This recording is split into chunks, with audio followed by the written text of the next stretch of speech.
ঠাকুরগাঁও সীমান্ত দিয়ে অবৈধ অনুপ্রবেশের দায়ে বিএসএফের এক সদস্যকে আটক করেছে বিজিবি।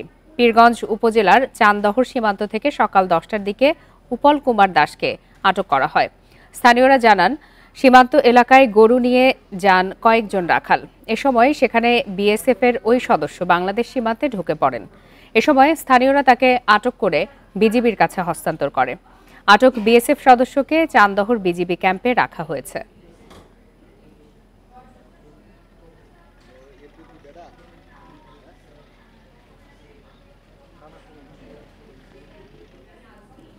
এ বিষয়ে সর্বশেষ জানাতে এই মুহূর্তে ঠাকুরগাঁ থেকে যোগ দিয়েছেন সহকর্মী মোহাম্মদ শামসুজ্জোহা। শামসুজ্জোহা, এর আগেও আপনার সাথে কথা হয়েছিল, তখন আপনি জানিয়েছিলেন যে এই বিএসএফ সদস্যকে আটকের বিষয়ে একটি পতাকা বৈঠক হতে পারে বিজিবি এবং বিএসএফ এর মধ্যকার। সেটি অনুষ্ঠিত হয়েছে কিনা বা তার বিষয়ে কি ধরনের সিদ্ধান্ত আসতে পারে সে বিষয়ে কিছু জানা গেল কিনা?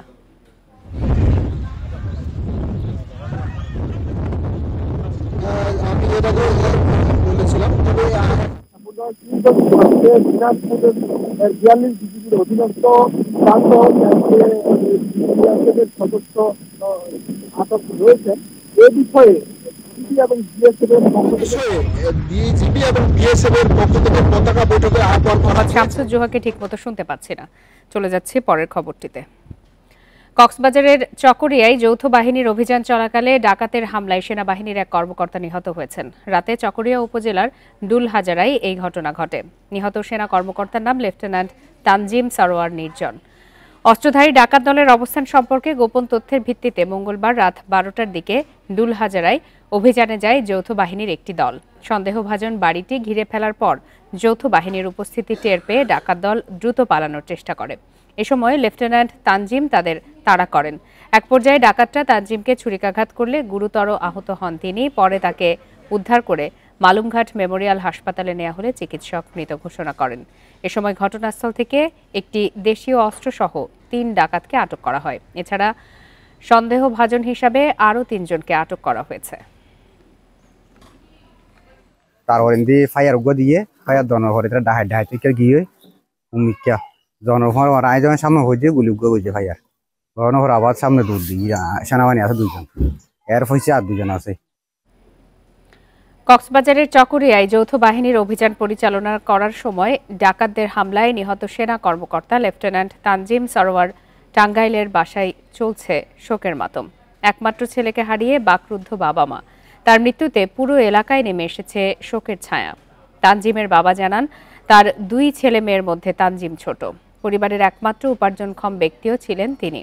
তানজিমের পরিবারের সঙ্গে দেখা করে সমবেদনা জানিয়েছেন ঘাটাইল শহীদ সালাহ উদ্দিন সেনানিবাসের সেনা কর্মকর্তারা। দ্রুত এই হত্যাকাণ্ডের বিচার ও জড়িতদের ফাঁসির দাবি জানিয়েছেন স্বজন ও এলাকাবাসী। পাবনা ক্যাডেট কলেজ থেকে উচ্চ মাধ্যমিক শেষ করেন তানজিম। 82তম দীর্ঘমেয়াদী কোর্সের সঙ্গে বাংলাদেশ মিলিটারি একাডেমি থেকে 2022 সালে আর্মি সার্ভিস করে কমিশন লাভ করেন তিনি। আমার তো আর কেউ নাই, আমার একটা মাত্র ছেলেই ছিল উপার্জনক্ষম। আমি তো এখন বেকার, বয়স হয়ে গেছে। এখন সরকারি অনুযায়ী যেটা যা করার দরকার, যা করবে, যেটা ভালো মনে করে করবে। আমি সেনা প্রধানের কাছে আমার ছেলের জন্য যেটা ভালো, আমাদের জন্য যেটা ভালো, আমি সেটাই চাই। দুর্বৃত্তরা মারলো, তাদেরকে আইনের আওতায় এনে তাড়াতাড়ি অতি দ্রুত এনে ওদেরকে ফাঁসি চাই। এ বিষয়ে আরো বিস্তারিত জানাতে এই মুহূর্তে টাঙ্গাইল থেকে যোগ দিয়েছেন সহকর্মী মামুনুর রহমান। মামুনুর রহমান, আমরা দেখছিলাম যে নিহত নির্জনের বাসায় চলছে শোকের মাতম। স্বজন, বন্ধু বান্ধব সবাই শোক প্রকাশ করছেন। আপনি তো তার বাড়িতে আছেন, এই মুহূর্তে কি পরিস্থিতি সেখানকার? এখানে এক হৃদয় বিদারক পরিবেশের সৃষ্টি হয়েছে। সেকেন্ড লেফটেন্যান্টের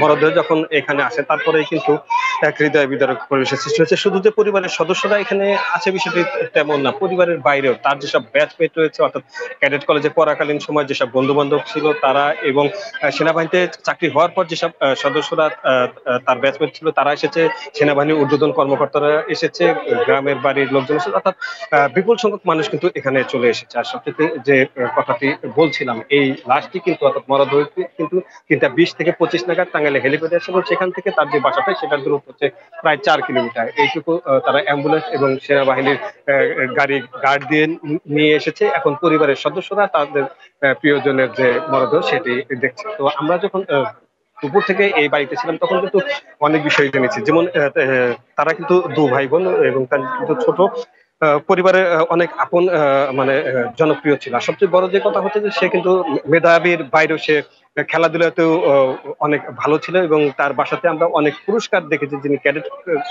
কলেজে পড়াকালীন সময় যেসব পুরস্কার তিনি পেয়েছে। অর্থাৎ স্থানীয়দের সাথে এবং পরিবারের সাথে কথা বলে জানতে পেরেছি যে খুব ভালো মনের মানুষ ছিল এবং ভীষণ সাহসী ছিল। তার মা এমনটি বলছিল যে ছোটবেলা থেকে সে দুর্দান্ত সাহসী ছিল এবং দেশের জন্য যে প্রাণ দিয়েছে এতে তাদের কোনো দুঃখ নেই। তবে তারা চাচ্ছে যে এই ঘটনার সাথে যারা জড়িত, অর্থাৎ তাকে যারা হত্যা করেছে সেনা প্রধান বা এই অন্তর্বর্তীকালীন যেসব সরকার রয়েছে, তারা যেন এই হত্যাকাণ্ডের সুষ্ঠু তদন্ত করে দোষীদের দ্রুত আইনের আওতায় আনে। এর বাইরে যদি আমি যোগ করি, সেটা হচ্ছে যে বাদ আসর এখানে জানাজা হবে। জানাজা হওয়ার পরে বোয়ালি যে গোরস্থান রয়েছে সেখানে তার দাফনের কথা রয়েছে। এই তথ্যটি এখন পর্যন্ত জেনেছি, বিস্তারিত পরবর্তী করে আমরা জানাতে পারব। টাঙ্গাইল থেকে জানাচ্ছিলেন সহকর্মী মামুনুর রহমান। অন্যের জমি দখল সহ নানা অভিযোগ উঠে আসছে ফেনী 2 আসনের সাবেক সংসদ সদস্য নিজাম হাজারীর বিরুদ্ধে। এতদিন ভয়ে কেউ মুখ খোলেননি। অভিযোগ আছে টেন্ডার বাণিজ্য, চাঁদাবাজির মাধ্যমে কোটি কোটি টাকা হাতিয়ে নিয়ে গড়েছেন সম্পদের পাহাড়। ফেনী সদরের বালিয়াগাঁওয়ের এই এলাকা ফেনী 2 আসনের সাবেক সংসদ সদস্য ও জেলা আওয়ামী লীগের সাধারণ সম্পাদক নিজাম হাজারীর দখলে। মসজিদ মাদ্রাসা তৈরির কথা বলে এসব জমি তিনি দখল করেছেন বলে অভিযোগ আছে। ভুক্তভোগীরা বলছেন, কিছু না বলে জমিতে মাটি ফেলে দখলে নেন নিজাম হাজারী, পরে কম টাকায় জোর করে রেজিস্ট্রি করে নেন। অনেকে জমি হারিয়েও কোনো টাকা পাননি। আমরা রেস্টুরেন্টে না দেখে বাইরে করে না দেখে আমার অনেক হুমকি ধুমকি, অনেক নির্যাতনের আর বলা নেই। আমি ভয় অনেক সময় বাড়িতে আসলে বাজারে উঠতাম না, লুকি লুকি দেখতাম। জোর করে মারি হেলাই দিয়ে কইছে নিলে নেন, টাকা নিলে নেন, না নিলে জায়গা তাইতে নেতেন বাড়ি ঘরে তালা লাগা দিব। আমার 23 টাকা আমি বাড়ি করার জন্য লইছিলাম, আমি 4 কিনারে এরিয়া করে গাছ লাগাইছি, এরপরে এরা দখল করে ফেলেছে। পট পরিবর্তনের পর নিজাম হাজারী পলাতক থাকায় অনেকে এখন মুখ খুলতে সাহস পাচ্ছেন। জানাচ্ছেন তার টেন্ডার বাণিজ্য, চাঁদাবাজি ও সন্ত্রাসী কর্মকাণ্ডের কথা। তার নিজ দলেই তাকে ঘিরে রয়েছে অসন্তোষ। সে কখনো রাজনীতি করে নাই, সে দল বিক্রি করে টাকা ইনকাম করছে। একসময় নিজাম হাজারী এই একটা সিগারেট মানুষ থেকে চেয়ে নিত, সেই নিজাম হাজারী এখন 5-7 হাজার 10,000 কোটি টাকার মালিক। ফেনী পৌরসভাতে 100% জায়গা নিজাম হাজারীর এবং এটা রেজিস্ট্রি অফিসে বলাই ছিল তার অনুমতি ছাড়া কেউ যাতে এই কোনো সম্পত্তি কেনা বা বেচা কোনোটাই করতে না পারে। আরও অভিযোগ আছে, গেল 15 বছরে ক্ষমতার অপব্যবহার করে 5 একর জুড়ে তৈরি করেছেন বিলাসবহুল বাগানবাড়ি, 4টি বহুতল ভবন সহ বিপুল সম্পদ। Independent news. আপনারা দেখছেন সমগ্র বাংলাদেশ।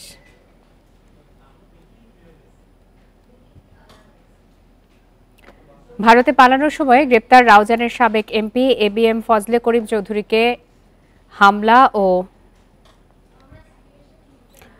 শ্রমিক অসন্তোষ ও নিরাপত্তার স্বার্থে আজও আশুলিয়া ও গাজীপুরের 65টি কারখানায় উৎপাদন বন্ধ রয়েছে। এর মধ্যে 56টি কারখানাকে শ্রম আইনের অধীনে অনির্দিষ্টকালের জন্য বন্ধ ঘোষণা করা হয়েছে। এছাড়া বিশৃঙ্খলায় উস্কানির অভিযোগে 8 জনকে আটক করেছে যৌথ বাহিনী।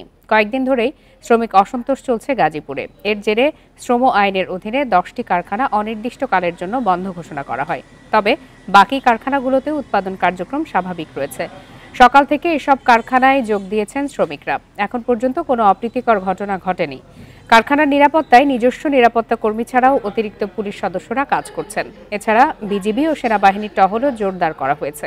এদিকে শ্রমিক অসন্তোষ ও নিরাপত্তার স্বার্থে আশুলিয়ায় অনির্দিষ্টকালের জন্য বন্ধ 46টি কারখানা। এছাড়া 9টিতে সাধারণ ছুটি রয়েছে। বাকি সব কারখানায় উৎপাদন চালু রয়েছে বলে জানিয়েছে শিল্প পুলিশ।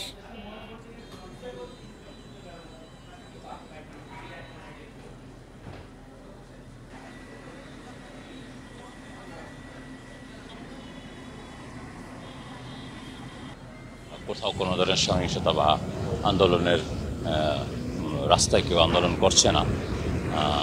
তথাপি বিভিন্ন বিষয়ে বিরোধ নিষ্পত্তি না হওয়ার কারণে 46টা ফ্যাক্টরি 13 রেখে বন্ধ ঘোষণা করা আছে, আর 9টা ফ্যাক্টরি সাধারণ ছুটি ঘোষণা করা আছে, আর অন্য সকল ফ্যাক্টরিগুলোতে যথারীতি কাজ চলছে।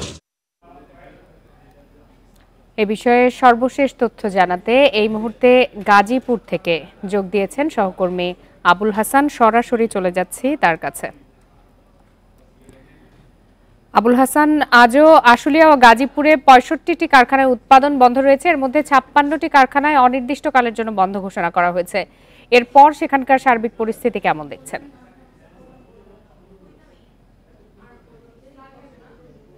বিভিন্ন দাবি দেওয়া, বিশেষ করে বকেয়া বেতন, এখানে হাজিরা বোনাস সহ বিভিন্ন কারণে কিন্তু শ্রমিকরা আন্দোলন করছিলেন। তারা সড়ক অবরোধ করেছিলেন বেশ কিছু সময় এবং কয়েকটি কারখানায় ভাঙচুরের ঘটনা কিন্তু ঘটেছে। আজকে আমাদের দেখেছি যে সকাল থেকেই কিন্তু গাজীপুরের শিল্পাঞ্চল মোটামুটি শান্ত রয়েছে এবং যেই অঞ্চলগুলোতে গতকাল শ্রমিক বিক্ষোভ ছিল সেই অঞ্চলগুলোতে কিন্তু আজকে কোনো শ্রমিক বিক্ষোভের খবর আমরা পাইনি। মোটামুটি শান্তিপূর্ণ ভাবে আজকে দিনটি কিন্তু শ্রমিকরা কাজের মাধ্যমে অতিবাহিত করছেন।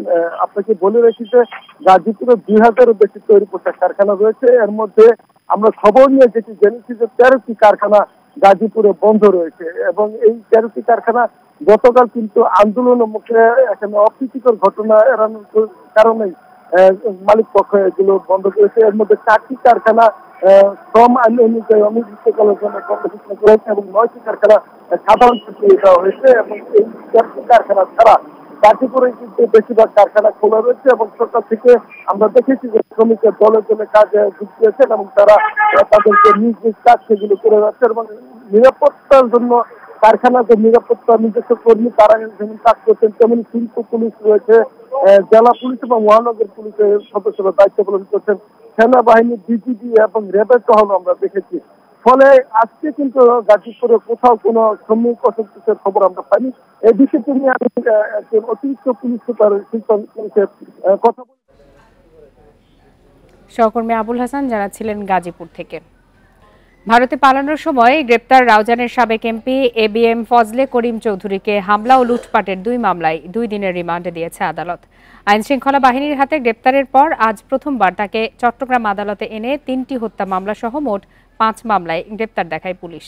সাবেক এমপিকে কারাবিধি অনুযায়ী ডিভিশন দেওয়ার নির্দেশ দিয়েছে আদালত। এদিকে আদালত চত্বরে তার বিরুদ্ধে বিক্ষোভ করে এলাকাবাসী। চট্টগ্রাম আদালত চত্বরে সকাল থেকেই ছিল পুলিশের ব্যাপক উপস্থিতি। সকাল 7:30টায় প্রিজন ভ্যানে করে আদালতে হাজির করা হয় রাউজানের বিতর্কিত সাবেক সংসদ সদস্য এবিএম ফজলে করিম চৌধুরীকে। শুরুতে 2019 সালে রাউজানে এবাদতখানায় হামলা, ভাঙচুর ও লুটপাটের 2টি মামলায় চিফ জুডিশিয়াল ম্যাজিস্ট্রেট আদালতে শুনানি হয়। পরে আদালত 6-এর বিচারক মোহাম্মদ নুরুল হারুন পুলিশের আবেদনের প্রেক্ষিতে 2 দিনের রিমান্ড মঞ্জুর করেন। তবে এসব মামলায় সাবেক আওয়ামী লীগ এমপি ফজলে করিমের কোনো সম্পৃক্ততা নেই বলে দাবি করেন তার আইনজীবীরা। 19-এ ঘটনা ঘটেছে, 2024-এ মামলাটা করেছে। সো সেই ক্ষেত্রে আপনি মামলাটা তো আগে প্রমাণের ব্যাপার আছে না, তাও কি উনি আর আদেশক্রমে 2 গ্রুপ মারামারি করেছে। পরে বৈষম্য বিরোধী ছাত্র আন্দোলনে হত্যার অভিযোগে চট্টগ্রাম নগরীর 3টি থানার মামলায় তাকে গ্রেপ্তার দেখানো হয়। এ সময় অতিরিক্ত মেট্রোপলিটন ম্যাজিস্ট্রেট সরকার হাসান শাহরিয়ারের আদালত কারাবিধি অনুযায়ী তাকে ডিভিশন দেওয়ার নির্দেশ দেন। ডিভিশনের জন্য আবেদন করেছে এবং আদালত এই সংক্রান্তে যথাযথ ব্যবস্থা নেওয়ার জন্য তারা কর্তৃপক্ষকে নির্দেশ দিয়েছেন। এদিকে ফজলে করিমকে আদালতে আনার খবরে আদালত চত্বরে জড়ো হয়ে বিক্ষোভ করেন রাউজানের নির্যাতিত ও ভুক্তভোগী অনেকে। পরে শুনানি শেষে প্রিজন ভ্যানে তোলার সময় কেউ কেউ গাড়ি লক্ষ্য করে ডিম ছুঁড়ে মারেন। হাজার হাজার মসজিদ, কবরস্থান, শিক্ষা প্রতিষ্ঠান উনি জোর জবরদস্ত দখল করেছে এবং উনার ব্যবসা ছিল এই রাউজানের মাটি, রাউজানের মানুষ, রাউজান সহ সমগ্র চট্টগ্রামের মানুষ উনার ফাঁসির দাবিতে সোচ্চার। গত 12 সেপ্টেম্বর ভারতে পালানোর সময় আখাউড়া সীমান্ত থেকে ফজলে করিম চৌধুরীকে আটক করে বিজিবি। 19 সেপ্টেম্বর ব্রাহ্মণবাড়িয়া থেকে হেলিকপ্টারে করে তাকে চট্টগ্রামে আনা হয়। Abdullah Rakib, Independent News, Chattogram. বৈষম্য বিরোধী আন্দোলনে গুলিবিদ্ধ হয়ে 48 দিন চিকিৎসাধীন থাকার পর নিহত জুনায়েদ ইসলাম রাতুলের দাফন সম্পন্ন হয়েছে। সকালে নিজ জেলা বগুড়ার নামাজগড় আঞ্জুমান ই কবরস্থানে তাকে দাফন করা হয়। এর আগে রাতুলের প্রথম জানাজা অনুষ্ঠিত হয় রাজধানীর কেন্দ্রীয় শহীদ মিনার চত্বরে। পরে বগুড়ার মুস্তাফাবিয়া মাদ্রাসায় অনুষ্ঠিত হয় দ্বিতীয় নামাজে জানাজা। এতে বৈষম্য বিরোধী আন্দোলনের শিক্ষার্থী, রাতুলের বন্ধু, বিএনপি, জামায়াত সহ সর্বস্তরের মানুষ অংশ নেন। এ সময় তারা স্বৈরাচার সরকারের নির্মম নির্যাতন ও নির্বিচার হত্যাকাণ্ডের বিচার দাবি করেন। সোমবার সকালে জাতীয় নিউরো সায়েন্সেস হাসপাতালে চিকিৎসাধীন অবস্থায় মৃত্যু হয় রাতুলের।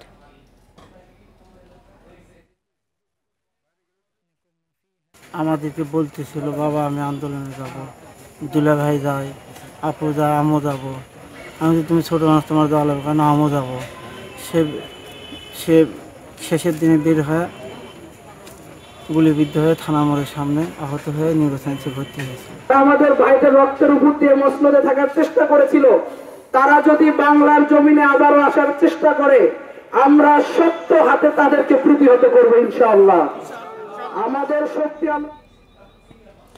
তিন পার্বত্য জেলা সহ চট্টগ্রাম ও কক্সবাজারে রোহিঙ্গা ভোটার ঠেকাতে বিশেষ ব্যবস্থা নিয়েছে নির্বাচন কমিশন। এতে স্থানীয় এলাকার ভোটার নিবন্ধন কার্যক্রম আরও সহজ হবে বলে জানিয়েছেন নির্বাচন কর্মকর্তারা। সকালে চট্টগ্রামের আঞ্চলিক নির্বাচন কর্মকর্তার কার্যালয়ে সাংবাদিকদের সঙ্গে মত বিনিময় সভায় এসব তথ্য জানানো হয়। আঞ্চলিক নির্বাচন কর্মকর্তা ইউনুস আলী জানান, বাংলাদেশে আশ্রিত রোহিঙ্গা ও ভিনদেশি কোনো নাগরিক যেন ভোটার তালিকায় অন্তর্ভুক্ত না হতে পারে সেজন্য উদ্যোগ নেওয়া হয়েছে। চট্টগ্রাম অঞ্চলের 5টি জেলাকে বিশেষ এলাকা ঘোষণা করে সেখানকার নাগরিকদের ভোটার নিবন্ধনের জন্য 3টি ক্যাটাগরিতে ভাগ করা হয়েছে বলেও জানান নির্বাচন কর্মকর্তারা।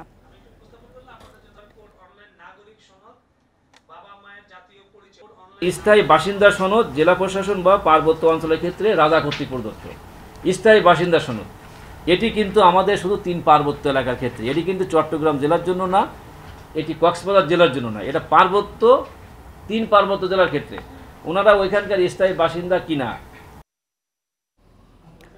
72 ঘন্টার অবরোধ শেষে স্বাভাবিক হতে শুরু করেছে রাঙামাটি ও খাগড়াছড়ির পরিস্থিতি। 2 পাহাড়ি জেলা শহরে যান চলাচল শুরু হয়েছে, খুলেছে দোকানপাট। রাঙামাটিতে বাজারে জুমের শাকসবজি, ফলমূল নিয়ে আসতে শুরু করেছেন পাহাড়িরা।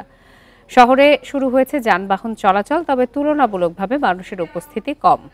সকাল থেকে সারা দেশের সঙ্গে সড়ক যোগাযোগ শুরু হয়েছে। উপজেলা পর্যায়ে নৌপথও সচল হয়েছে। এদিকে খাগড়াছড়িতেও স্বাভাবিক হচ্ছে পরিস্থিতি। সকালে খাগড়াছড়ি থেকে ঢাকা চট্টগ্রামের উদ্দেশ্যে দূরপাল্লার গাড়ি ছেড়ে গেছে। শহরের সব সড়কেও যানবাহন চলাচল স্বাভাবিক রয়েছে, খুলেছে দোকানপাটও। এতে স্বস্তি ফিরেছে জনমনে।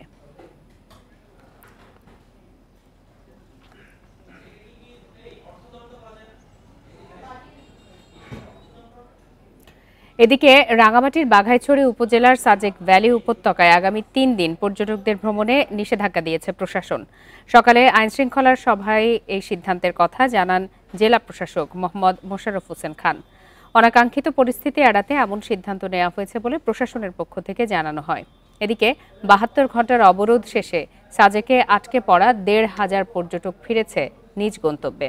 সকালে সেনাবাহিনী ও পুলিশের বিশেষ নিরাপত্তায় পর্যটকরা সাজেক ছাড়তে শুরু করেন। 112টি পিকআপ, চাঁদের গাড়ি, 23টি সিএনজি অটোরিকশা ছাড়াও শতাধিক মোটরসাইকেলে করে 1,500 পর্যটক সাজেক ছাড়েন। অবরোধের কারণে 3 দিন সাজেকে আটকে পড়েন এসব পর্যটক।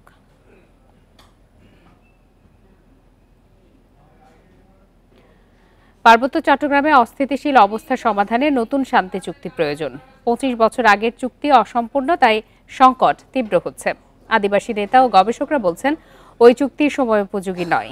একই সাথে আগের চুক্তিতে থাকা ভূমি ব্যবস্থাপনার রূপরেখাও সংশোধন চান আদিবাসী নেতারা। আবারও অশান্ত পাহাড়, সহিংসতার আগুনে পুড়ে ছাই ঘরবাড়ি, দোকানপাট, যানবাহন। মারা গেছে মানুষ, বাধ্য হয়েছেন ঘরবাড়ি ছাড়তে। চরম উৎকণ্ঠা পাহাড়ি জনপদে। কয়েকদিন আগে তুচ্ছ ঘটনাকে কেন্দ্র করে খাগড়াছড়িতে সংঘর্ষ ও মৃত্যুর পর সহিংসতা ছড়ায় পাশের জেলা রাঙ্গামাটিতেও। 2 সম্প্রদায়ের সহিংসতায় মারা যান 4 জন। সংবিধানে বাঙালি ছাড়া অন্য সব জাতিগোষ্ঠীকে ক্ষুদ্র নৃগোষ্ঠী হিসেবে বলা হয়েছে। আবার পার্বত্য অঞ্চলের ছোটখাটো বিষয়কে জাতিগত সংঘাতে রূপ দিতে তৎপর একটি পক্ষ। সংবিধান তো সংস্কার হবে, পরিবর্তন হবে। সংবিধানের মধ্যে এটা খুব গুরুত্বের সঙ্গে আনতে হবে যে বাংলাদেশে বাঙালি ছাড়া অন্যান্য জাতি আছে, তাদের একটা সাংবিধানিক স্বীকৃতি দিতে হবে এবং তাদের আলাদা সংস্কৃতি আছে, তাদের আলাদা ভূমি ব্যবস্থা আছে, তাদের আলাদা ইতিহাস আছে। এবং তাদের ক্ষোভের বাস্তব কিছু কারণ আছে। পার্বত্য চট্টগ্রামের আঞ্চলিক রাজনৈতিক দল ইউপিডিএফ বলছে ১৯৯৭ সালে ঐতিহাসিক শান্তি চুক্তিতে ভূমি ব্যবস্থাপনার রূপরেখা দেয়া ছিল, তবে ২৭ বছরেও তা বাস্তবায়ন হয়নি, তাই নতুন শান্তি চুক্তি করা জরুরি। পার্বত্য চুক্তি যেটা হয়েছে এটা একটা অপূর্ণাঙ্গ চুক্তি আমরা মনে করি, আর একই সাথে এটাও মনে করি যে বর্তমান সময়ে এসে তা আরও অপ্রাসঙ্গিক হয়ে পড়েছে। স্বায়ত্তশাসন থাকবে সেখানে, এটা সংবিধানে অন্তর্ভুক্ত করা হয়নি, সংবিধানে সেটা স্বীকার করা হয়নি। এখন যদি নতুন চুক্তির মাধ্যমে সেখানকার আলাদা শাসন ব্যবস্থাটা সংবিধানে স্বীকৃত হতে হবে। আঞ্চলিক নেতারা বলছেন পাহাড়ে অস্থিরতার প্রভাব পড়তে পারে সমতলেও। ঘৃণা ও নৈরাজ্য করা ব্যক্তি ও গোষ্ঠীকে কঠোরভাবে দমনের দাবি তাদের। Shahriar Anirban, Independent News, Dhaka. Chattogram city কর্পোরেশনের অধীনে থাকা কর্ণফুলী নদীর ১৯টি নৌঘাট দখলে নিতে রাজনৈতিক প্রভাব খাটানোর অভিযোগ উঠেছে। অভিযোগের তীর বিএনপি নেতাদের দিকে, তবে অভিযোগ পেলে কঠোর ব্যবস্থা নেওয়ার আশ্বাস দিচ্ছেন দলটির নেতারা। চট্টগ্রাম শহর থেকে কর্ণফুলী পার হয়ে চলাচল করেন হাজারো যাত্রী। সিটি কর্পোরেশনের আওতাধীন ১৯টি ঘাট হয়ে চলে সাম্পান ও ইঞ্জিন চালিত নৌযান। এর মধ্যে গত বছর ১২টি ঘাট ইজারা দেয় সিটি কর্পোরেশন। ৫ আগস্টের আগে এসব ঘাটের নিয়ন্ত্রণ ছিল আওয়ামী লীগ ও এর সহযোগী সংগঠনের নেতাদের হাতে। আওয়ামী সরকারের পতনের পর বদলে যেতে থাকে ঘাটগুলো নিয়ন্ত্রণকারীদের পরিচয়। প্রভাব খাটিয়ে 4টি ঘাট দখলের অভিযোগ উঠেছে স্থানীয় বিএনপি নেতাদের বিরুদ্ধে। এখন বাকি ঘাটগুলো দখল নেয়ার চেষ্টায় তারা। এতে উদ্বেগ জানিয়েছেন নৌযান চালকেরা। যদি চাঁদাবাজি করে তাহলে আমরা তো বাধ্যগতভাবে কি করতে হবে, ভাড়া বাড়াতে হবে। রাজনীতিবিদ, প্রভাবশালী শক্তিবিদ মানুষরা আমাদের এই ঘাটটি আমাদের পেটের মধ্যে আঘাত করে এরা ছিনিয়ে নিতে চাচ্ছে। বিএনপির কিছু লোকজন আইসা মানে আমাদেরকে উচিত করার জন্য একটা পরিকল্পনা করতেছে। প্রতিটি ঘাট থেকে দৈনিক ৫০,০০০ থেকে ১ লাখ টাকা পর্যন্ত টোল আদায় হয়, যা সিটি কর্পোরেশনের আয়ের বড় একটি অংশ। রাজনৈতিক প্রভাব ও দখলদারিত্বের কথা স্বীকার করলেও পরিস্থিতি নিয়ন্ত্রণে অনেকটাই অসহায় সংস্থাটি। আমাদের ঘাটগুলা এগুলা হবে ওই সরকারের সময়ে হয়তো এক পক্ষ নিয়ন্ত্রণ করত, হয়তো এগুলো এখন হয়তো অন্য পক্ষ নিয়ন্ত্রণ চাচ্ছে। এগুলো কিছু সমস্যার সৃষ্টি হয়েছে, এগুলো আমরা সমাধান করার চেষ্টা করছি। তবে এ ধরনের দখলদারিত্বের অভিযোগ পেলে কঠোর ব্যবস্থা নেওয়ার আশ্বাস বিএনপি নেতাদের। এই ধরনের কোনো কার্যকলাপে তারা যদি জড়িত থাকে অবশ্যই আমরা এটা ব্যবস্থা নিব। এবং অলরেডি আমাদের অ্যাক্টিং চেয়ারম্যান সাহেবের কড়া নির্দেশ আছে এই ব্যাপারে, এবং সিটি কর্পোরেশন যদি কোনো সহযোগিতা চায় এই ব্যাপারে আমরাও সহযোগিতা করব। দখলের প্রবণতা ঠেকাতে প্রশাসনকে কঠোর হওয়ার তাগিদ সুশীল সমাজের প্রতিনিধিদের। বড় দলগুলো আছে যারা সক্রিয় আছে, তারা যেন তাদের দলের কর্মীরা তাকে নিয়ন্ত্রণ করে, অন্তপক্ষে বিশাল দলের সুনামটা ক্ষুণ্ণ হওয়া থেকেই রক্ষা পাবে। চট্টগ্রাম সিটি কর্পোরেশনের রাজস্ব আয়ের ৯টি খাতের মধ্যে অন্যতম নৌঘাটের ইজারা। Abdullah Rakib, Independent News, Chattogram. হবিগঞ্জের বাহুবলে জমি নিয়ে বিরোধের জেরে সংঘর্ষে একজন নিহত হয়েছেন। এ ঘটনায় আহত হয়েছেন অন্তত ৩০ জন। সকালে উপজেলার সদর ইউনিয়নের বাবনাকান্দি গ্রামে এই সংঘর্ষের ঘটনা ঘটে। পুলিশ ও স্থানীয়রা জানান, হাজী রফিকুল্লাহর 2 ছেলে আরজু মিয়া ও আব্দুল হাইয়ের মধ্যে জমি নিয়ে বিরোধ দীর্ঘদিনের। এর জেরে আজ সকাল ৮টার দিকে দুই পক্ষের লোকজনের মধ্যে সংঘর্ষ বাধে। ঘণ্টাব্যাপী সংঘর্ষে ওয়াহিদ মিয়া নামে এক ব্যক্তি নিহত হন। আহতদের উপজেলা স্বাস্থ্য কমপ্লেক্স ও বিভিন্ন হাসপাতালে ভর্তি করা হয়েছে।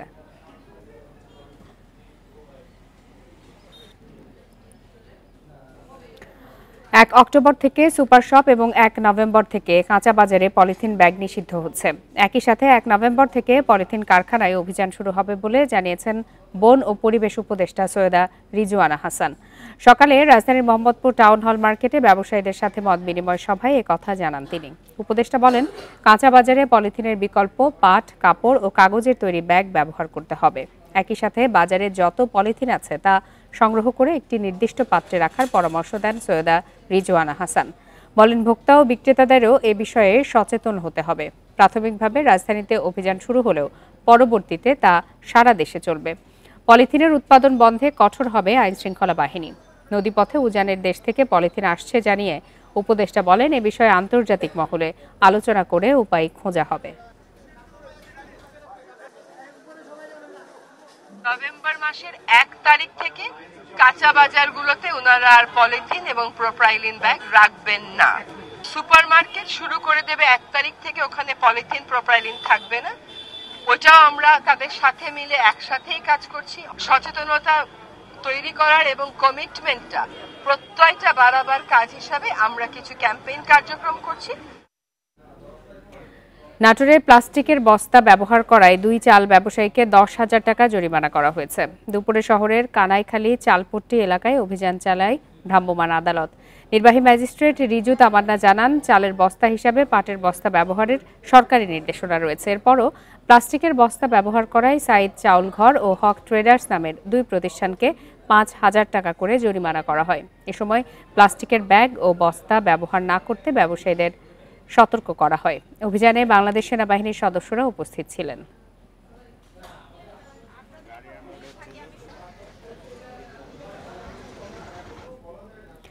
রাজবাড়ীতে নিখোঁজের 2 দিন পর বাগান থেকে শিশুর মরদেহ উদ্ধার করা হয়েছে। সকালে সদর উপজেলার পূর্ব ভবদিয়া গ্রামে এই ঘটনা ঘটে।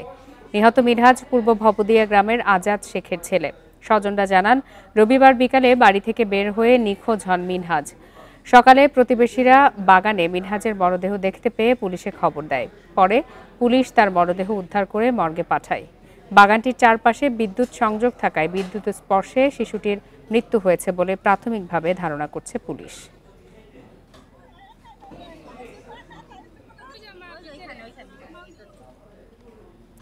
গোপালগঞ্জের কোটালীপাড়ায় হাতির পায়ের তলায় পিষ্ট হয়ে মাহুতের মৃত্যু হয়েছে। সকালে কোটালীপাড়া উপজেলার হিরন ইউনিয়নের পোলসাইড এলাকায় এই ঘটনা ঘটে। নিহত নজরুল ইসলামের বাড়ি কুড়িগ্রাম সদর উপজেলার মোগলবাসা গ্রামে। প্রত্যক্ষদর্শীরা জানান, সকাল 9:30টার দিকে হঠাৎ মাহুতের কোনো সংকেত না পেয়ে তাকে পিঠ থেকে ফেলে দেওয়া হয়। পরে পায়ের তলায় পড়ে ঘটনাস্থলে মারা যান মাহুত নজরুল। পশু ডাক্তার সহ একটি প্রশিক্ষিত টিম হাতিটিকে নিয়ন্ত্রণে নিতে গাজীপুর থেকে কোটালীপাড়ায় যাচ্ছেন বলে জানিয়েছেন বন কর্মকর্তারা।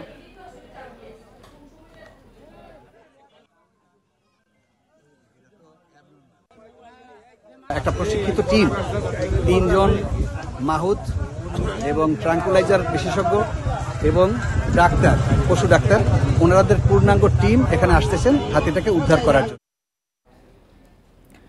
মানিকগঞ্জে প্রাথমিক বিদ্যালয়ের সহকারী শিক্ষকদের 10ম গ্রেড বাস্তবায়নের দাবিতে মানববন্ধন হয়েছে। দুপুরে শহরের প্রাথমিক শিক্ষক প্রশিক্ষণ ইনস্টিটিউট পিটিআই প্রাঙ্গণে এই কর্মসূচি করেছে প্রশিক্ষণার্থীরা। কর্মসূচি থেকে বক্তারা জানান, সহকারী শিক্ষকের 10ম গ্রেডে উন্নীত করার দাবি দীর্ঘদিনের, কিন্তু বিগত সময়ে এই দাবি মানা হয়নি। বৈষম্য দূর করতে এই দাবি বাস্তবায়নের তাগিদ দেন বক্তারা। এ সময় একটি বিক্ষোভ মিছিল বের করে ঢাকা আরিচা মহাসড়কের বাসস্ট্যান্ড এলাকায় সমাবেশ করে প্রাথমিক শিক্ষক প্রশিক্ষণ ইনস্টিটিউট ও জেলা প্রাথমিক বিদ্যালয়ের সহকারী শিক্ষকরা।